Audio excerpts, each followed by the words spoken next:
Welcome back, everybody, to another Digital Gate Studios production. Basil has brought one of his punishing decks today. Yeah, this is not a BT-14 deck, but I would argue that it's one of, if not the best decks in the format. Okay. It is Mirage. Mirage was a deck that I was really excited for. I wasn't even excited for in BT-13, but once I put it together, I was like, holy crap, this is a very strong deck. There's another profile on the channel. You can check it out. But the annoying thing with that deck is you didn't want to play Blue Memory Boost because if you bottom deck your Thomases, you're kind of in a bad shape. But you did want extra memory. So my original list, I was playing Hammer Spark, which is a great card. And I think it's very strong. But it's a dead card in hand. And so there's not really a way to get up into your line if your hand's full of Hammer Sparks and Blue Memory Boosts. And originally you built this list because you were going to play it in Ultimate Cup, right? That's right. That's how you started with your journey in the Mirage. The consistency of it all has gone way up with the training promos. And with the addition of those cards, you can play a little bit hot and fast with the ratios. And so that's what I've got for you today. First thing we're going to jump in, I'm sticking with Wanyamon. Okay. This could easily be the jamming egg, the Bukamon. And I think that wouldn't be too bad.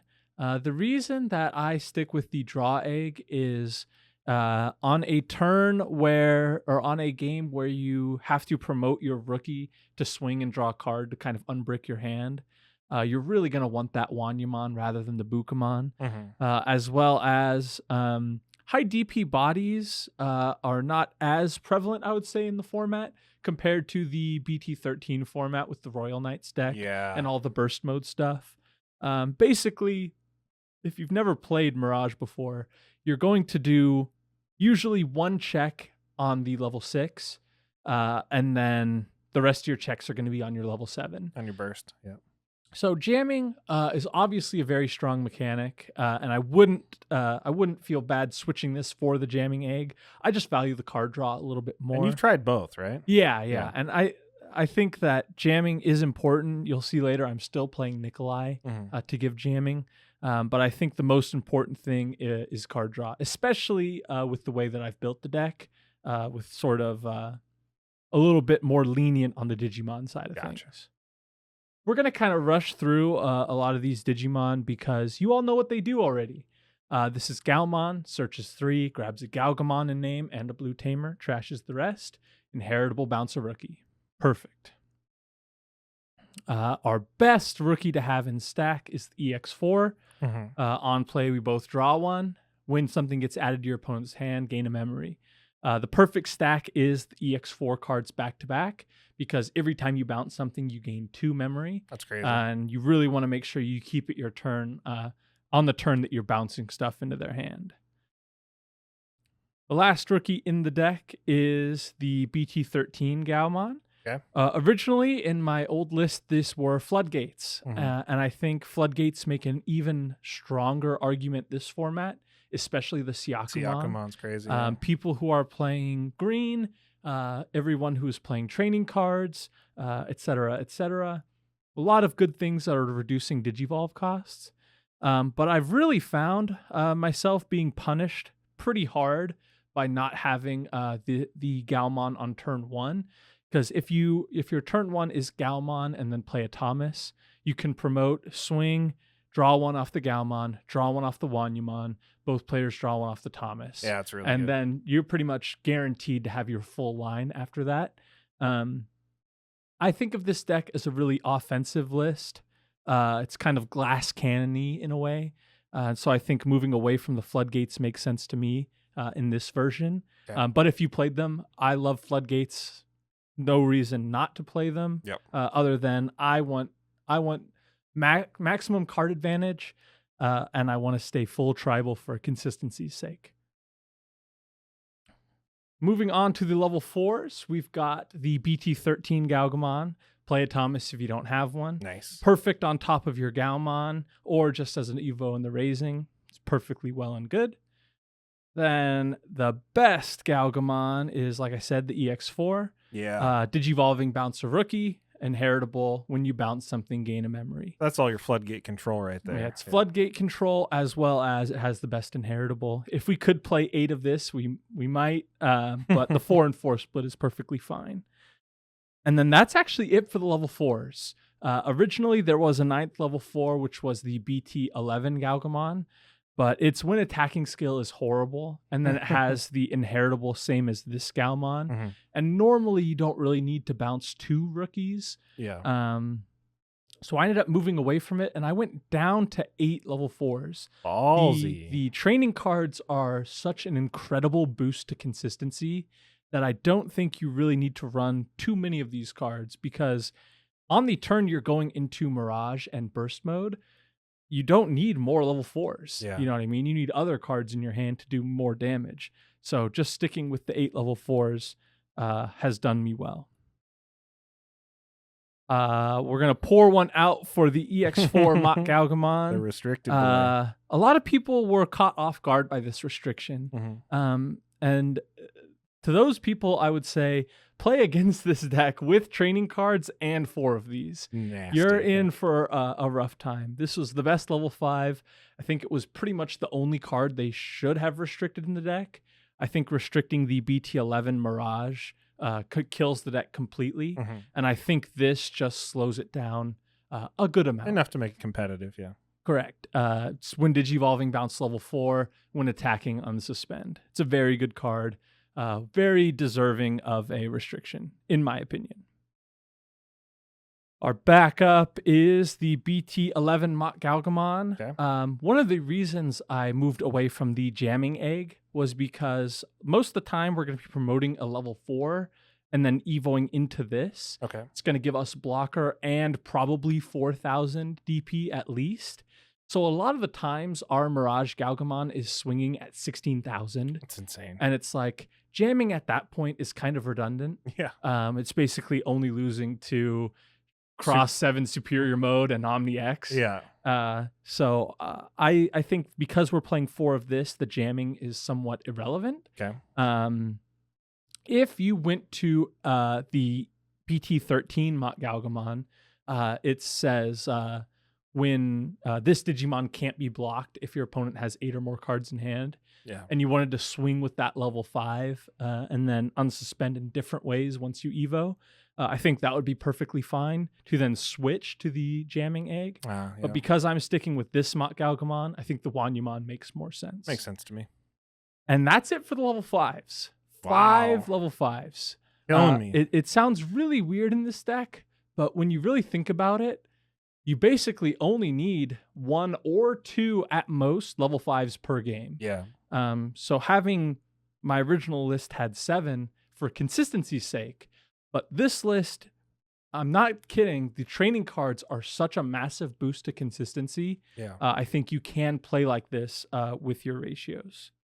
Yeah, I think any monocolor deck that plays memory setters in particular, it's just the memory card or the trainings are insane because you're able to do, if you have more than 1 in hand and be able to set up 2 in 1 turn, yeah, your opponent is struggling. They're in trouble next turn, especially in a deck as offensive as this one. We've got the BT-11 Mirage. It's an amazing card. It's one of the most disruptive cards in the game. Yeah. Because its memory gain is all turns. Yeah. People make so one brutal. wrong move and they pass their turn in the middle of their combo. Yeah. It also has the ability to bounce security.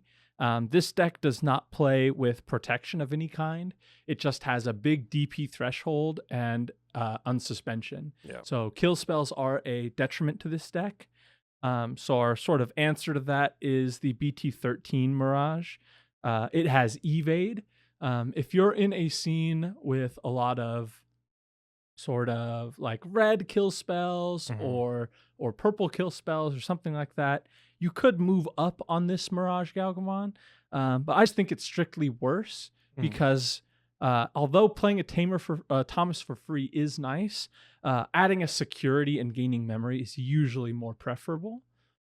But that's it on the level 6s as well. So 5 and 5 on the 5s and 6s. It looks crazy, but give it a shot.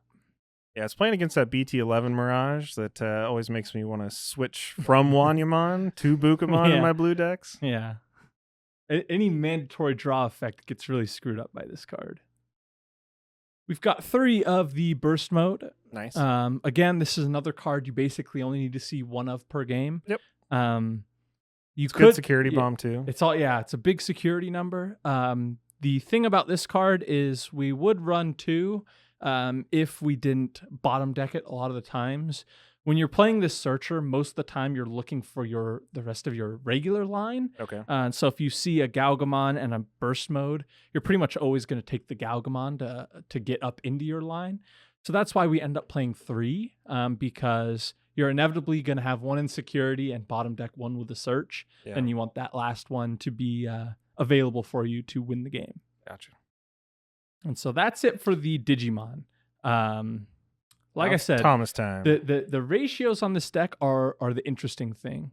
11 rookies, 8 champs, 5 ultis, 5 megas, and then 3 level 7s.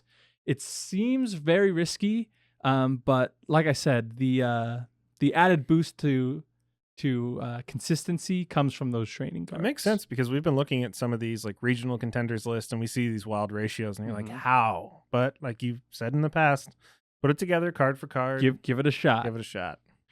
We've got 3 of the Setter Thomas. One of the best cards in the deck. Not only is it drawing cards for you and your opponent, which accelerates sort of your memory gain and other things like that. On the burst mode turn, it's also another damage, because if you swing, you both draw a card. It adds a card to your opponent's hand, so they're above 8.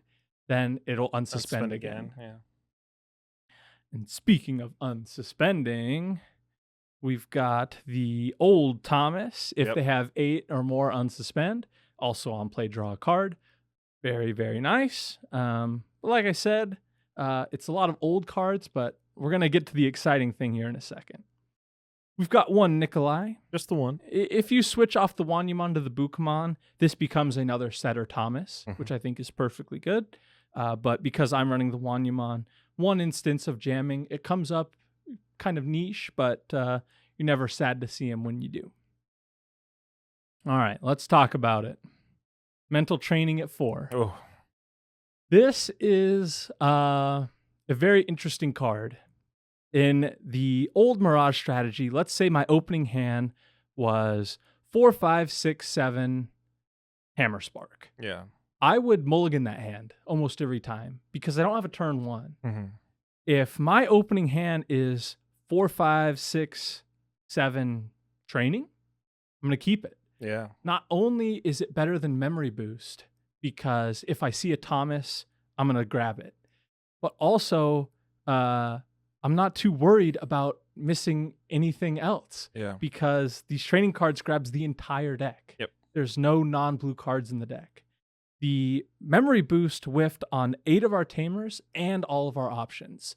Digging 4 is very nice, but it doesn't end up you don't end up needing to grab Digimon most of the time with this deck. Yeah. If your hand is all Digimon and then you draw a boost, it's a pretty bad card to have in your hand, in all honesty, because what you really want is to find those Thomases, and this is the way to do it.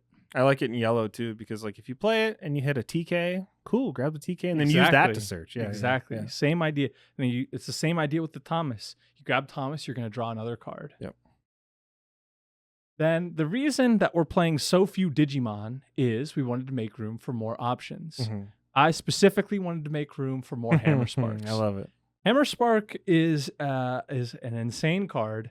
I talk a lot about zero cost memory options. It's sort of the hill that I chose to die on. Yeah. I think they're way too strong, especially in a deck like this. This deck draws an insane amount of cards, which is where these zero cost memory options really tend to shine. It's a 1 memory in hand, which is perfect. It has no drawback. It has no condition. It has nothing, just like the other zero cost memory options, as well as it has gain 2 memory out of security. Security effect is a game changer a lot of times. So it always has been. It's an OG card. It is. So I really like Hammer Spark in this list, and especially with the mental training, it's just another card that's not going to be bottom decked. Speaking of bottom decking, we are running 2 Great Maelstrom. Okay. The reason I went to this, you talked about it a lot before. Putting a Death X back in your opponent's hand is never really going to help you win the game. Yeah. Putting it to the bottom deck, however, is. Yeah. As well as a lot of the turns, you're going to, or a lot of the times you aren't able to kill your opponent with the Mirage. You can end your turn with a 6-cost bottom deck. It's sort of the same idea as how Bloomlord plays with Grandel Soul. Right. Because then you can tuck one of your rookies and then make it cost 6 to bottom deck something. And then it's really, really a lot nicer than bouncing. So Full Moon Meteor Impact is a consideration. But this is going to be just about the same cost as that card. Yeah. A lot of the times, as well as bottom decking is a lot more helpful than bouncing. Absolutely. And then our searchable restricted card. There it is. Jesse's talked about it before, but the first time you play Mental Training and grab Ice Wall, Feels so good. it's just like, whoa, Yeah. that was really nice. Yeah. But that's the list. I think everyone should try Mirage. Obviously, it was hit by the restricted list, but I think it's very, very strong. Pretty much all thanks to these mental trainings. I think so too. Terrifies me every time you play that against me. So, all right, guys. Thanks for joining us once again. Stay tuned. We have a weekly podcast every Friday at 8 a.m. called Two Tamers Talk. Be sure to check it out, and we'll see you guys in the next video.